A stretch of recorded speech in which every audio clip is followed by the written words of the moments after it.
जंगल में सर्दी का मौसम चल रहा था, जिसके कारण वहाँ बहुत ज्यादा ठंड हो रही थी। सभी पक्षियों ने सर्दियों के मौसम के लिए बहुत सारा भोजन अपने पास इकट्ठा कर लिया था। किसी भी पक्षी को अब भोजन की कोई फिक्र नहीं थी। लेकिन कालू कौवे को तो आप जानते ही हैं, कालू कौवा बहुत कामचोर और सुस्त था।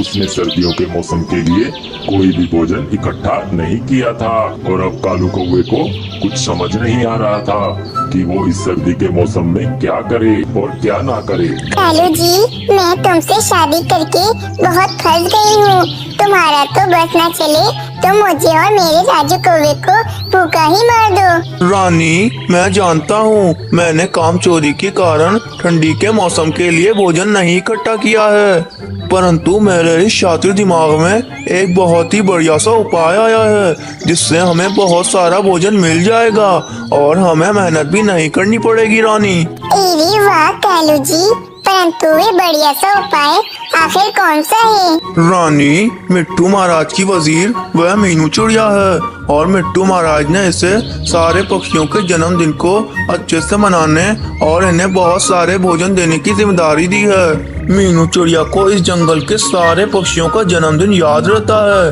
और वह हर बार जिस भी पक्षी का जन्मदिन होता है वह इस पक्षी को बहुत सारा भोजन देती है। मीनू चिड़िया ने हर बार की तरह इस बार भी हमारे जंगल के जन्मदिन बोर्ड पर जिस भी पक्षी का जन्मदिन आने वाला होगा, मीनू चिड़िया ने इस पक्षी का नाम इस बोर्ड पर लिख दिया होगा। मुझे याद है कि इस बार मीनू चिड़िया का जन्मदिन आने वाला है। अगर मैं इस बोर्ड पर मीनू चिड़िया का नाम मिटाकर अपना नाम लिख दूं, तो मीनू चिड़िया के बदले सारे पक्षी और मिट्टू महाराज मेरा जन्मदिन मनाएंगे और मुझे बहुत सारा भोजन देंगे। अरे वाह कालू जी, क्या बढ़िया उपाय आया है आपको, परंतु एक गड़बड़ है। रानी, मुझे बहुत चिंता हो रही है, तुम मुझे बताओ मेरे इस उपाय में क्या गड़बड़ है। कालू जी, मीनू चिड़िया को सारे पक्षियों का जन्मदिन याद रहता है और इस बार तो इसका जन्मदिन है, तो ये बात इसे याद क्यों नहीं रहेगी? अरे हाँ रानी, तुम बिल्कुल ठीक कह रही हो, परंतु मेरे शातिर दिमाग में इस समस्या का भी एक उपाय है। रानी, अगर हम मीनू चिड़िया का किसी भी तरह अपहरण कर लें तो हमारी समस्या दूर हो जाएगी और मैं आराम से इस बोर्ड पर अपना नाम लिख सकूंगा। फिर हमारे पास बहुत सारा भोजन भी आ जाएगा और किसी को कुछ पता भी नहीं चलेगा। रानी, और दूसरी तरफ मीनू चिड़िया बहुत ज्यादा खुश होती है और अपने जन्मदिन के बारे में सोच रही होती है। हाय, कितना मजा आएगा मेरे जन्मदिन पर। सारे पशु पक्षी मुझे तोहफे देंगे और मिट्टू महाराज मेरे जन्मदिन पर मुझे बहुत सारा भोजन भी देंगे। और फिर रात हो जाती है। मीनू चिड़िया अपने घोंसले में सो जाती है। फिर उसी रात को ही कालू कौवा और रानी कौवी मीनू चिड़िया का अपहरण करने के लिए पास के ही पेड़ पर छुपे होते हैं। चलो रानी, मीनू चिड़िया सो गई है, चलो जल्दी से मीनू चिड़िया के घोंसले में जाते हैं और उस पर जाल डाल देते हैं। फिर कालू कौवा और रानी कौवी अपने पंजों में जाल पकड़कर मीनू चिड़िया के घोंसले में आते हैं और फिर वो जाल मीनू चिड़िया के ऊपर डाल देते हैं। कालू कौवी, रानी कौवी, ये तुम दोनों क्या कर रहे हो? तुम दोनों ने मुझे जाल में कैद क्यों कर लिया है? मुझे यहाँ से बाहर निकालो। मीनू चिड़िया, अभी बस तुम अपना मुंह बंद ही रखो। चलो रानी, मीनू चिड़िया को ले जाते हैं और अंधेरी गुफा में जाकर छुपा देते हैं। वहाँ कोई पक्षी नहीं जाता है, वहाँ से मीनू चिड़िया आसानी से इस जंगल में वापस नहीं आ सकेगी। हाँ कालू जी, जरूर, परंतु मीनू चिड़िया हमें माफ कर देना। हम तुम्हारे साथ बहुत बुरा कर रहे हैं, परंतु बस हमें तुम्हारा 3 दिन तक ही काम है। 3 दिन के बाद मीनू चिड़िया हम तुम्हें आजाद कर देंगे। और फिर कालू कौवा और रानी कौवी मीनू चिड़िया को जाल में फंसाकर एक अंधेरी गुफा में ले जाते हैं। और फिर कालू कौवे ने मीनू चिड़िया की देखरेख के लिए राजू कौवे को मीनू चिड़िया का पहरेदार बना दिया था। राजू मेरे बेटे, तुम मीनू आंटी का बहुत अच्छे से ध्यान रखना, उन पर अच्छे से नजर रखना कि कहीं वे तुम्हें चकमा देकर यहाँ से भाग न जाएं। हाँ पापा, मैं मीनू आंटी पर बहुत अच्छे से नजर रखूंगा, वे कहीं पर भी नहीं जा पाएंगी। फिर कालू कौवा और रानी कौवी वहाँ से चले जाते हैं और फिर अगले दिन कालू कौवा जन्मदिन वाले बोर्ड पर अपना नाम लिख देता है। फिर सभी पक्षी जन्मदिन वाले बोर्ड पर कालू कौवे का नाम देखकर यही समझते हैं कि 3 दिन के बाद कालू कौवे का ही जन्मदिन है और फिर इसी वजह से सभी पक्षी कालू कौवे के जन्मदिन की तैयारियों में जुट जाते हैं। कौवे, वैसे तुम इतने तो अच्छे नहीं हो, परंतु तुम्हारा जन्मदिन आ रहा है, इसीलिए मुझे सारे पक्षियों की तरह तुम्हें भी बहुत सारा भोजन देना पड़ेगा।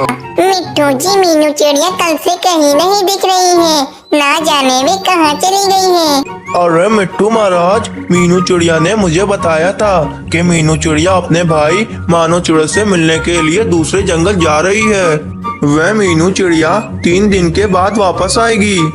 अच्छा ठीक है कालू कौवे, अब तुम जाओ अपने घोंसले में। फिर 3 दिन यूं ही गुजर जाते हैं और इधर मीनू चिड़िया बहुत ज्यादा चिंता में होती है। मैं आखिर क्या करूं? मैं आखिर इस जाल से बाहर कैसे निकलूं? ये जाल तो बहुत मजबूत है। आज मेरा जन्मदिन है और ये बात किसी भी पक्षी को नहीं पता है। सब समझ रहे होंगे कि आज कालू कौवे का जन्मदिन है और सारे पक्षी और मिट्टू महाराज कालू कौवे का जन्मदिन समझकर मेरा तोहफा कालू कौवे को दे रहे होंगे। मुझे कुछ करना पड़ेगा, मैं कालू कौवे को अपना हक नहीं लेने दूंगी। और फिर मीनू चिड़िया बहुत देर सोचने के बाद एक योजना तैयार कर लेती है। फिर वो राजू कौवे को अपने पास बुलाती है। राजू कौवे, मुझे एक बात बताओ, अगर आज मिट्टू महाराज कालू कौवे को बहुत सारा भोजन दे देंगे तो कालू कौवा तुम्हें तुम्हारी मेहनत के लिए आधा भोजन तो दे देगा ही ना? अरे नहीं मीनू आंटी, ऐसा नहीं है। मेरे पापा बहुत लालची हैं, वे मुझे मेरी मेहनत का आधा भोजन नहीं देंगे, बल्कि रोज बस थोड़ा थोड़ा सा भोजन ही देंगे जो मुझे पूरा दिन चलाना पड़ता है। ये कालू कौवा तो तुम्हारे साथ बहुत गलत कर रहा है राजू कौवे, ये तो बहुत नाइंसाफी है।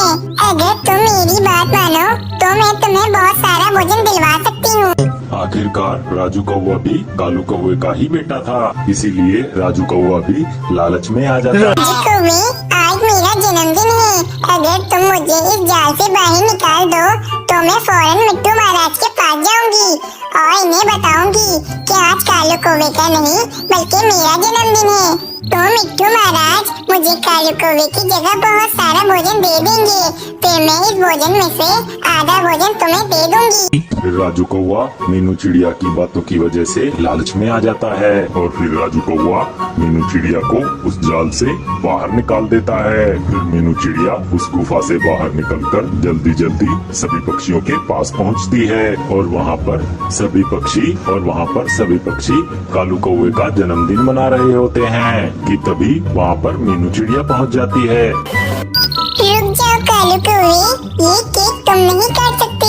मिट्टू महाराज, आज कालू कौवे का नहीं बल्कि मेरा जन्मदिन है। परंतु कालू कौवे ने तोहफे में बहुत सारे भोजन की लालच में इसने मेरा अपमान कर लिया और जन्मदिन वाले बोर्ड पर मेरा नाम मिटाकर अपना नाम लिख लिया और सारे पक्षी और आप यही समझने लगे कि आज कालू कौवे का जन्मदिन है। परंतु राजू कौवे ने मेरी मदद की और मुझे जाल से बाहर निकाल दिया। अरे नहीं मिट्टू महाराज, मीनू चिड़िया झूठ बोल रही है। आज मीनू चिड़िया का नहीं बल्कि मेरा जन्मदिन है। कालू कौवे, मीनू चिड़िया कभी झूठ नहीं बोलती, तुमने हम सबको बेवकूफ बनाया और तो और मीनू चिड़िया के सारे तोहफों को अपना बनाना चाहा। कालू कौवे, तुम्हें इसकी बहुत कड़ी से कड़ी सजा मिलेगी। क्यों कालू कौवे, लालच सिर्फ तुम ही कर सकते हो, तुम्हारा बेटा राजू कौवा नहीं कर सकता। आखिर राजू कौवा भी तुम्हारा ही बेटा है। मिट्टू महाराज, आप इस कालू कौवे और रानी कौवे को कड़ी से कड़ी सजा दे दीजिए। फिर मिट्टू महाराज के सैनिक कालू कौवे और रानी कौवे को पकड़कर ले जाते हैं और मीनू चिड़िया अपने जन्मदिन का केक खाने लगती है और फिर मिट्टू महाराज और सभी पक्षी मीनू चिड़िया को बहुत सारा खाना दे देते हैं। इस कहानी से हमें यह शिक्षा मिलती है, हमें जीवन में कभी भी गलत काम नहीं करना चाहिए क्योंकि उसका अंजाम भी बुरा ही होता है।